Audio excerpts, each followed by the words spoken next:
Përshëndetje shenja dashit, kjo është panorama interpretimit javor. Pas lutjes dhe meditimit, kartat i ndava në 4 sfera jetësore, të cilat janë gjendja juaj, familja, dashuria, puna dhe një prizmë oracle. Në gjendjen tuaj personale kemi mbreti monedhave, mbreti kupave, 8 shpatat, 5 kupat.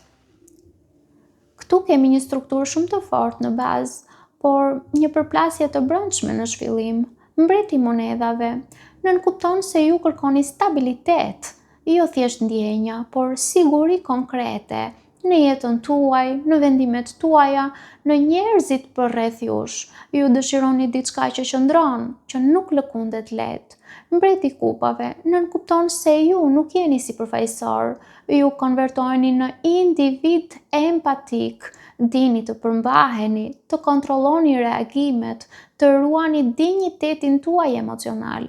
Për disa të tjerë ndoshta mund të kenë të bëjnë me dikë të shenjës së ujit që i ka këto cilësi, por më pas hyn një stres tjetër që ndryshon gjithë përjetimin tuaj të javës. 8 shpatat, mendja juaj fillon të krijojë kufizime. Nuk është realiteti që ju ndalon, por mënyra se si po e përpunoni atë. Filloni të mendoni skenar, të riktheni situata, të ndiheni sikur nuk keni kontroll. Por ky është thjesht një burg psikologjik. Me 5 kupat nënkuptohet një zhgënjim emocional që nuk është zhdukur, diçka që nuk ka shkuar siç donit dhe që ende ka peshë brenda jush. Pra, ju filloni javën me një qëndrim të fortë, sikur e dini mirë çfarë dëshironi dhe ku synoni, por gjatë ditëve një situatë, një kujtim ose një ndër veprim rikthen një ndjesi të vjetër. Ju duket se nuk shpërtheni, përkundrazi, ju e mbani për brenda, filloni të mendoni më shumë se sa të veproni. Dhe pa e kuptuar, e gjeni veten duke u ndalur emocionalisht, duke u kthyer pas në mendje. Kartat këshillojnë se ju duhet të dalloni mes realitetit dhe kujtesës emocionale. Ajo që ju rëndon nuk është vetëm ajo që po ndodh, është ajo që kjo situatë ju kujton. Unë do të thoja mos e ndëshkoni të tashmen për një të kaluar që nuk u mbyll siç duhej. Kalojmë në familje. Në familje kemi 10 shkopinj, krye priftëresha, kalorësi i shpatave, njeriu i varur. Në familje kemi një histori shumë të qartë që zhvillohet gjatë javës. 10 shkopinjt nënkupton se ju hyni në këtë sferë të lodhur. Pra, ju jeni ai ose ajo që mban më shumë se sa duhet. Mund të jetë përgjegjësi konkrete ose thjesht fakti që ju mbani emocionet e të tjerëve. Krye priftëresha nënkupton se ju nuk jeni të pavetëdijshëm për këtë. Përkundrazi, ju e dini shumë mirë çfarë po ndodh. Ju kuptoni tensionet, dinamikat edhe gjërat që nuk thuhen madje. Pastaj ndodh një moment, vjen kalorësi i shpatave.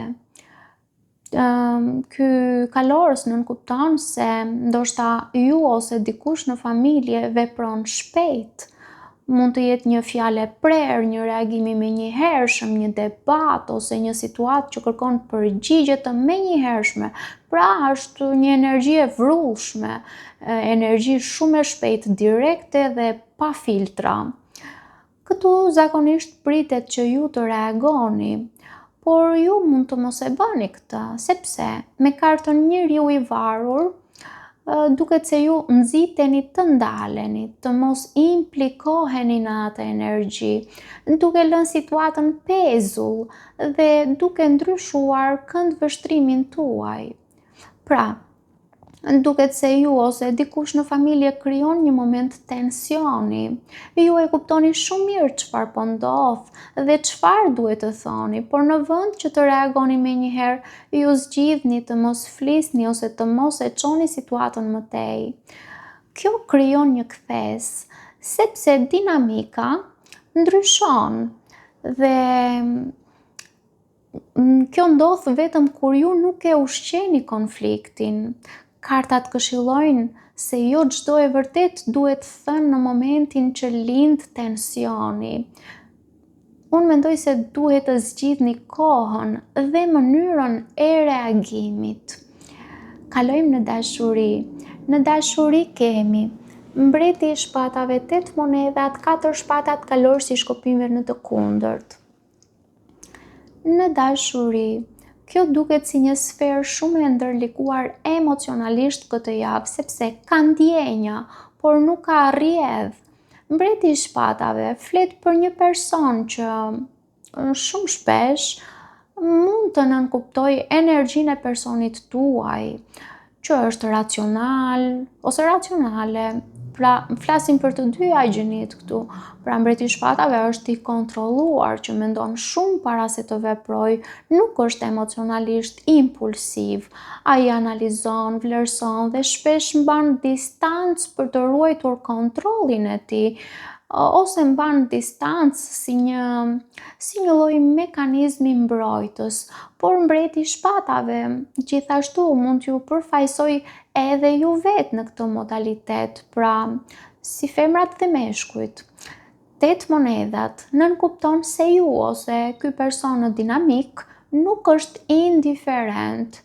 8 monedhat nënkupton se ka përpjekje, ka një dëshirë për ta ndërtuar diçka, por në mënyrë të kujdesshme, hap pas hapi.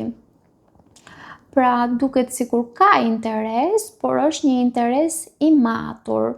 Pastaj rrjedha ndalon, sepse kemi 4 shpatat, që nënkupton tërheqje, heshtje, një periudhë ku nuk ka shumë lëvizje, mund të jetë distancë emocionale ose mungesë komunikimi. Për disa mund të jetë edhe një plogështi fizike nga ju ose nga personi juaj. Kalorësi i shkopimeve në të kundërt nënkupton mungesë veprimi, pasion të bllokuar, një energji që normalisht duhej ose do të ishte aktive, por tani nuk po shprehet. Dhe këtu krijohet kontrasti. Pra, ka potencial dhe përpjekje, por nuk ka lëvizje konkrete. Duket se ju keni një lidhje ose marrëdhënie ose një person që ka pasur një bazë dikur ose tani afër, pra qoftë në komunikim, qoftë në interes, qoftë në fillimin tuaj, por gjatë kësaj jave komunikimi mund të ngadalësohet ose ai person mund të duket më i ftohtë ose më i distancuar. Ose ju ndjeni që gjërat nuk po avancojnë siç ju prisnit ose siç ju do të dëshironit. Dhe ndoshta ju filloni të mendoni, po përpiqet ky person për mua apo jo? Ka ndjenja apo thjesht po e mban situatën sa për të thënë? Unë do të thoja mos e interpretoni mungesën e veprimit menjëherë si ndonjë tradhti të mundshme. Por as mos e justifikoni pafundësisht. Kartat këshillojnë të mos e mbushni heshtjen me supozime, mos e shtyni situatën përpara vetëm sepse doni qartësi. Në vend të kësaj, unë do të thoja vëzhgoni nëse ka veprime reale. Shihni nëse përpjekja është e vazhdueshme apo vetëm minimale, sepse kjo lidhje nuk po ndalet nga mungesa e ndjenjës, po ndalet nga mungesa e veprimit. Kalojmë tek puna. Në punë kemi faqa e monedhave, faqa e kupave, kalorësi i monedhave, temperanca në të kundërt. Në punë duket sikur kemi me faqen e monedhave një mundësi konkrete, diçka që mund të zhvillohet në diçka serioze. Faqa e kupave është një element emocional, një ide që ju tërheq, diçka që ju jep ndjesi pozitive. Pra, fillimi duket premtues për ju. Kalorësi i monedhave nënkupton se ju ecni me kujdes, me durim, pa nxitim, ju jeni të gatshëm të investoni kohë dhe energji për ta ndërtuar diçka të qëndrueshme. Për disa mund të nënkuptoj para të vogla ose të ardhura të pakta. por temperanca në të kundërt nënkupton se diçka nuk është në ekuilibër. Mund të jetë ritmi i ndryshëm, pritshmëritë e ndryshme nga ju për veten ose nga të tjerët për ju. Ose mund të jetë një person që nuk është në të njëjtën frekuencë me ju në punë, ose ju nuk keni kontroll mbi një situatë të caktuar në punë. Nëse disa nga ju mund të kenë të bëjnë me dikë të shenjës së shigjetarit, duke qenë se kemi kartën e temperancës në të kundërt dhe temperanca është major arkana e shenjës së shigjetarit, nënkupton se ky person mund të jetë më i paqëndrueshëm, më impulsiv ose impulsive, ose nuk jep të njëjtin nivel përkushtimi, ose për disa nga ju thjesht ju acaron nervat. Pra duket se ju hyni në një situatë pune me interes dhe qasje serioze, filloni të ndërtoni, por gjatë rrugës vini re që jo gjithçka është në harmoni. Mund të ndjeni që po jepni më shumë strukturë se sa situata ka në të vërtetë. Kartat këshillojnë të mos e mbani vetëm ju balancën. Nëse diçka nuk rrjedh natyrshëm, mos e detyroni të bëhet e qëndrueshme me forcë. Në Prism Oracle kemi disruption, përçarje. Dhe kjo javë është si një pikë kthimi, sepse ajo që dukej e qëndrueshme vihet në provë, ajo që dukej e qartë bëhet e diskutueshme, ajo që ju mbante fillon të lëkundet. Por kjo nuk ndodh për t'ju rrëzuar, është për t'ju treguar të vërtetën. Nduket se këtë javë ju po shihni ku jeni emocionalisht të lidhur ende me të kaluarën, ku po mbani më shumë se sa duhet dhe ku dikush nuk po lëviz në të njëjtin ritëm me ju.